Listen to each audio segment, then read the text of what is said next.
네, 이번 주에 제가 커버했던 이지바이오라는 기업은 굉장히 사료라는 좀 이제 불리한 그런 산업에 안에 있음에도 불구하고 되게 그 수익성이라든가 아니면 성장성 이런 면에서 굉장히 좋은 기업이라는 생각이 들었어요. 그래서 뭐 팜스토리 주주분들께는 조금 미안하지만 팜스토리하고 비교를 해가지고 이렇게 한번 생각해봤습니다. 팜스토리 같은 경우에는 이제 수익성 부분을 봐보면은 상품이 사실은 사료라는 이제 카테고리에 있기 때문에 좀 차별화되지 못하고 혜자가 굉장히 낮다고 그렇게 생각됐었어요. 그래서 가격을 결정하고 그다음에 농가에 대해서 더 높은 가격을 달라고 요구하기가 굉장히 어려운 그런 소지에 있었습니다. 그리고 큐 같은 경우에도 내수시장 속에서 이제 이 전체 매출이 더 이상 늘어나기 어려운 그런 상황이고 또 이제 사료를 만드는 기업이 굉장히 많기 때문에 그런 기업들 사이에서 점유율을 대폭 확대하는 것도 어려운 상황인 것 같았습니다. 그리고 마지막으로 이제 얘네가 영위하는 그런 사업이 사료 사업하고 그다음에 양돈 사업인데 사료 사업 같은 경우 사료 사업하고 양돈 사업 둘 다 곡물 가격을 높은 비중의 비용으로 하고 있었거든요. 근데 보면은 곡물 가격은 세계적인 기후 현황이나 아니면 주요 생산지 작황 이런 것들 결정하게 되기 때문에 개발 기업이 뭐 조금 산다, 많이 산다 이런 걸로 가격을 조정하기가 굉장히 어려운 그런 상황이었습니다. 그래서 사료 사업 같은 경우에는 그나마 비용 상승을 가격에 전가할 수 있는 그런 구조였거든요. 근데 양돈 사업 같은 경우에는 이제 돼지고기 가격 이런 데다가 곡물가 변동을 전가하는 것 그런 것조차도 힘들 정도로 가격 결정력이 부족한 그런 사업이었습니다. 근데 이제 이거하고 좀 비교해가지고 이지바이오를 한번 보시면은 이지바이오는 뭐 경제적 혜자 측면에서 브랜드 가치, 그다음에 유통망에 근거한 규모의 경제 이런 측면에서 되게 혜자가 굳건한 그런 기업이다라는 판단이 들었어요. 그래서 이지바이오 이익률을 보면은 점차 수익성이 높아지는 그런 추이고 24년 3초에는 좀 이익률이 낮아졌더라고요. 근데 그 이유를 보니까 데브니시라는 새로 이제 인수한 기업의 이익률이 좀 낮은 편이어가지고 그게 이제 서로 섞이면서 이익률이 낮아졌다고 분석되었습니다. 근데 이제 시너지 효과가 본격적으로 일어나고 그다음에 규모의 영재 효과가 일어나면서 향후에는 이익률이 좀 개선될 걸로 예상됐고 실제로 보시면은 이제 해자나 제품 차별성 이런 걸 볼 때 이제 자동 사료, 첨가제 이런 그 좀 니치 마켓이라고 하면 될까요? 그러니까 전체 사료 시장 중에서 이제 그 중에서도 좀 차별화되는 그런 상품을 팔고 있는데 그렇기 때문에 가격 설정력을 보유하고 있다고 보여졌습니다. 그래서 여기 보시면은 2022년에서 2023년 되면서 이제 가격이 이렇게 점점 올라가는 거를 볼 수 있고 그 다음에 2022년, 23년, 그 다음에 24년 3분기 이렇게 오면서 자동사료, 사료 첨가제 둘 다 이제 가격이 이렇게 올라가는 거를 볼 수 있습니다. 그래서 일정 정도 사료하고는 좀 다르게 일정 정도 가격 설정력을 보유하고 있다라고 보여졌습니다.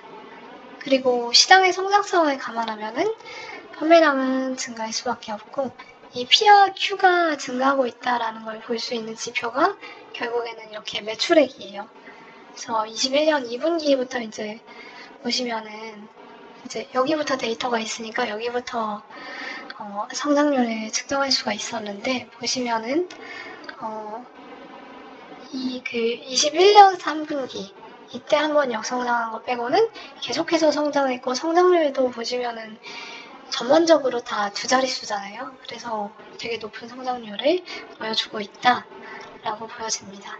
그리고 이제 그 유통망 운영이라든가 아니면은 뭐 생산시설 같이 이렇게 고정비 성격의 비용이 굉장히 많기 때문에 규모의 경제 효과로 비용은 감소할 거다라고 보여졌습니다. 그리고 이제 자본 배치 부분인데요. 또 팜스토리의 이제 자본 배치를 보면은 애초에 자본 증가율 자체가 낮기 때문에 자본 배치를 잘 했는지 계속해가지고 재투자를 잘 했는지 이런 거를 좀 일정할 기회 자체가 주어지지 않아서 평가를 할 수가 없었습니다. 근데 본업 자체에 좀 수익성이 낮다, 수익성 낮은 사업을 영위하고 있다 라는 게 좀 자본 배치에 실패한 근거로 볼 수 있지 않나 그렇게 생각이 들었습니다. 근데 이제 여기하고 비교해서 이지바이오 같은 경우에는 계속해가지고 적절한 인수합병을 통해서 사업을 성장시켜오고 있는 그런 기업입니다. 그래서 21년에는 태국, 영국, 베트남, 미국, 아일랜드, 중국 이런 데서 법인을 설립해가지고 유통 채널로서 그렇게 운영되어 오던 패스웨이 인터미디에츠라는 회사를 편입하게 되었습니다. 그리고 최근에는 데브니시라는 회사를 인수해가지고 북미나 남미 시장 진출에 좀 시너지를 창출하려고 하고 있어요. 그래서 데브니시사가 이제 24년 3분기 때 보면은 이제 880억으로 지분 100%를 인수했거든요. 근데 이때 제가 정확히 기억이 안 나는데 이익이 40억 정도 났던 걸로 기억이 납니다. 그래서 여기 883억 원이네요. 그래서 40억이라고 하면은 4만 곱해도 160억 원이잖아요. 그러면 굉장히 성공적인 그런 인수였다고 볼 수 있는데 이렇게 벌써 높은 상장성을 증명하고 있는데도 싸게 매수할 수 있었던 이유는 이제 영국 본사, 데브니시라는 영국 본사가 자금난에 시달려가지고 저렴한 가격에 인수할 수 있었다라고 합니다. 그리고 이제 데브니시 인수가 특별히 더 좋은 점은 뭐냐면은 이지바이오가 이제 효소제를 만드는 기업이잖아요. 근데 데브니시는 라이신하고 미네랄 첨가제 이런 그 제품을 만들고 있는데 이 두 사료 첨가제, 그러니까 보완적인 제품이라는 게 굉장히 좋은 점이라고 합니다. 그래서 사실 제값을 주고 했어도 시너지를 발생시킬 수 있는 좋은 M&A였는데, 근데 이제 이런 더 좋은 기회에 싼 가격에 883억 원이라는 싼 가격에 인수를 할 수 있었다는 거는 굉장히 자본 배치 측면에서 잘 해나가고 있는 기업이다라고 평가할 수 있는 근거라고 보여집니다. 그래서 이지바이오가 이제 또 주주 환영 측면에서는 최근 40억 원의 자사주 매입을 완료해가지고 소각 예정이고 그 다음에 배당 수익률도 이제 24년 배당 성향 20%를 가정하게 되면은 배당 수익률이 3.3%로 예상되는 등 주주 환원 측면에서도 굉장히 우수한 기업이다 라고 평가할 수 있었습니다. 그래서 이렇게 해가지고 한번 자본 배치하고 이익률 측면에서 협상력을 한번 말씀드려 봤는데요. 그냥 보기만 하는 걸로는 사실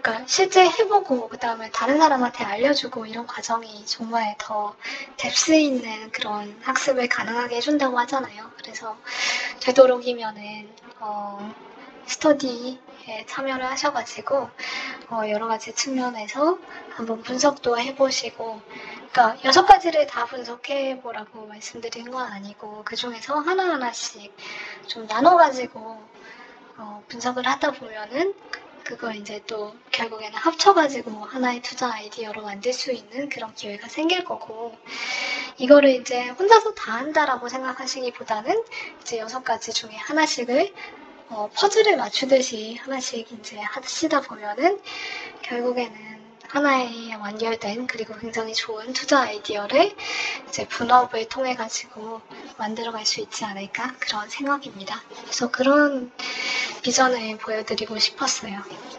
네, 여기까지가 이제 오늘 설명드릴 내용입니다.